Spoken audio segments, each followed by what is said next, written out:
One of the goals this year is to do no-till mostly in the market garden.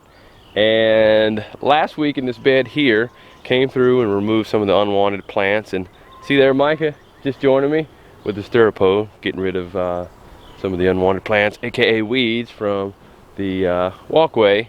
And just added some fertilizer and compost to this bed and raked it in. Now we need to get some transplants in there. We have some kale that has been needed to be transplanted since, I don't know, 2 weeks ago. So we're gonna get them in, and we have rain in the forecast, so hopefully that will also help facilitate them transplanting and accepting that transplanting process. So let's go get those transplants. Do you like the stirrup? Uh-huh. Well, you can keep going all you want. Good morning, Selah. Good morning. Can you give me a hand transplanting this kale here? Yes, sir. Thank you very much.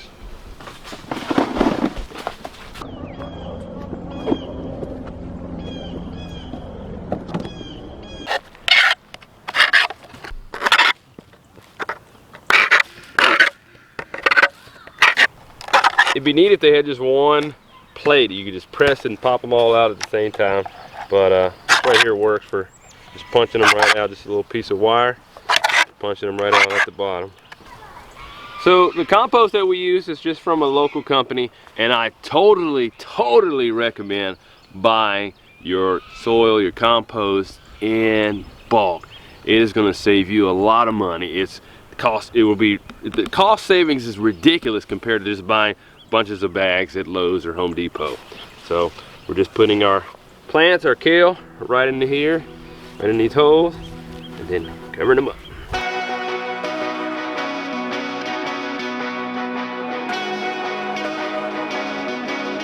All right, now we have our kale transplanted in the 50-foot bed here. Next, what we're gonna do, since my stirrup man deserted me, went missing in action. No, he deserted me, he left. I have no idea where he went.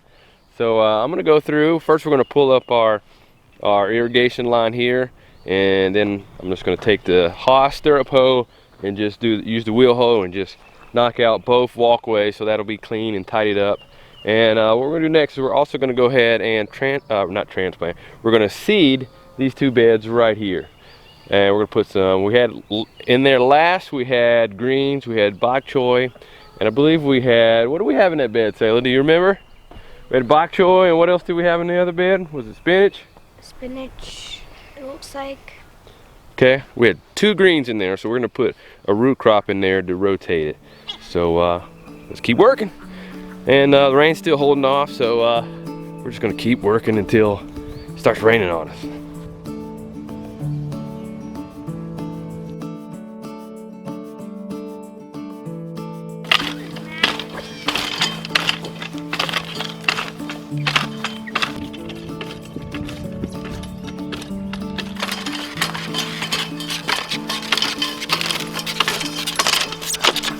Woo! That's a shoulder burn. I think this is the first time that I've used this stirrup hoe on these beds up here. We just got this tool last year, and towards the end of last year, and started using it. But I really like it. It's from Haas. Great tool, a lot easier. So it's starting to rain right now, so I'm just gonna rake out what I just stirruped here and let the rain come down on our kale.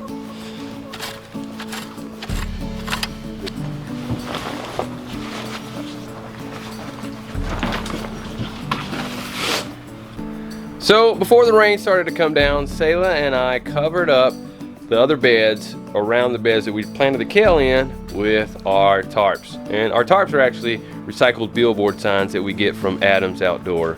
And covering them up will help us to be able to keep those beds dry while it's raining, so that way we can get those beds planted with seeds ASAP, because I really want to do so. And come to think of it, last time, we've been getting a lot of rain here lately, and one of the last times it rained, we started getting a puddle settling right where we're getting out of our vehicles. So I'm gonna ask Lacie if she can move the vehicles real quick, so maybe I can make a trench for that water to go out. So Lacie, you remember how that water is settling right where we're getting out of our van and our truck? Yeah. Could you move the cars So that way I can bring the excavator in and make a little trench, so if we do get a lot of rain from this front, the water will just wash right out and we're not stepping right over into a puddle or a little lake. Yeah, I can.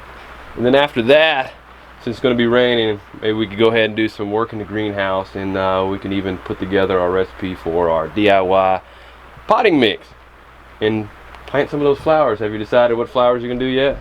No, I'm over here just trying to edit a video. That's right, I'm disrupting you. I'm hindering you.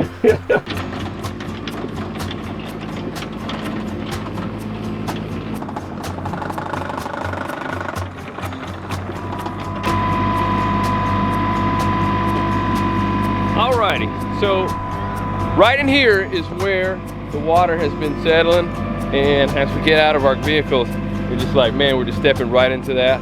So what I'm thinking is I could just take the blade of it and just kind of scrape right there, and just kind of slowly gradually take a little bit away, so that way the water would be diverted more towards that way.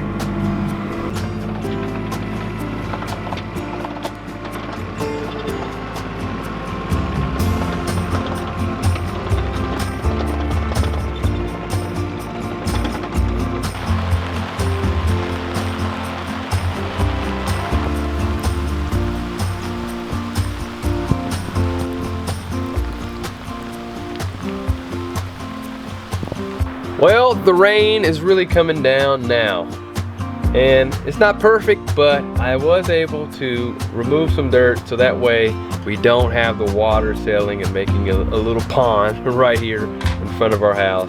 And I was able to create a slope to where the water runs down more and just kind of runs off into the woods. Now, instead of having a pond for us right there where our cars park, now we have a little stream. But the benefit of that is it should dry out faster with the water moving. I don't know if we'll put some kind of stones or some more gravel or a deck or a little bridge or something for us in the future, but we really don't have to worry about it on days where it's raining like that. Well, once the rain settles down, maybe here in a little bit, so it won't be so noisy in the greenhouse, we'll go ahead and start putting together our potting mix and starting some more seeds. Alright, so the rain is gone, but the wind is here, and the sun's playing peekaboo. It's in and out, so who knows what's going on right now. But as I mentioned earlier, we're going to go ahead and make our potting mix. And over the years, I have been trying to figure out a potting mix that works for me. So this is where I'm at right now, and the one that I plan to use this spring. So I want to share it with you all, so hopefully you can make your own potting mix. Also, as I mentioned earlier, making your own is going to save you a ton of money versus buying all the bags of potting mix at your local hardware store like Lowe's, Home Depot, or whatever. So to start off with, I use a gallon bucket here, and we're going to be gathering a gallon of peat moss. So this is our organic peat moss here. Just filling up our gallon bucket.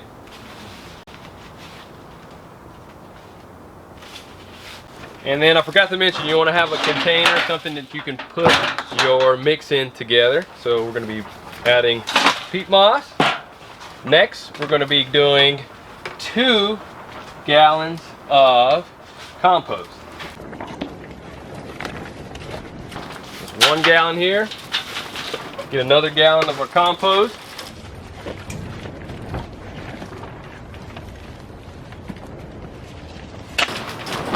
Oh, and the sun is back out. Well, for your compost, you want to find like a local soil supply center, a place that sells it in bulk. And these are places that usually sell them to like your landscape companies and things like that. You can find some organic compost from them. After our compost and our peat moss, next we're going to add a gallon of vermiculite. You can also do perlite.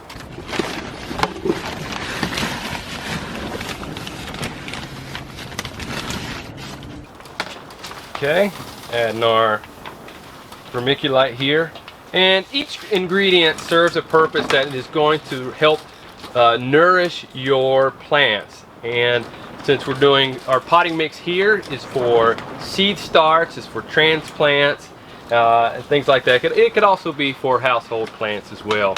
But The compost is going to help add some good microorganisms as well as just other nutrients, and your perlite is going to help add things like calcium, as well as help your potting mix to be able to maintain the moisture in the soil for you, to keep it from drying out so easily.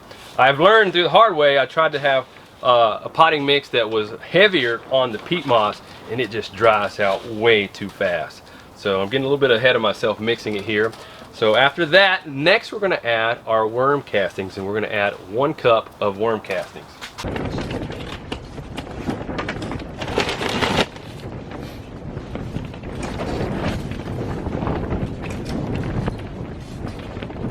It's about 1.5, but I guess you can't have too much worm castings. And the worm castings are really good. The worms, earthworms, are co-workers with the soil. And the worm castings just really help provide even more microorganisms and nutrients to your potting mix there.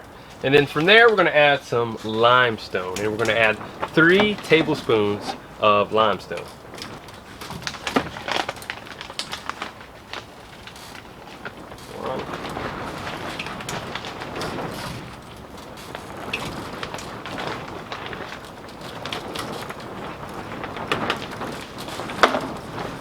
Okay, and then we just add that in. You can also, if you want, you can add something like a 5-4-3 fertilizer or one of those just kind of fertilizers to add more nutrients to the soil, but this should work. And you can also add sand, and that really helps with things like your trees and your shrubs. But like I said, this potting mix is mainly for our seed starts. Since we're in a closed area here in the greenhouse, I'm going to go ahead and put a mask on here, so I'm not breathing in any of this stuff. If I was out in the open, it wouldn't be so bad and wouldn't necessarily have to wear this, but we're going to go ahead and put this on as we mix our potting mix up here.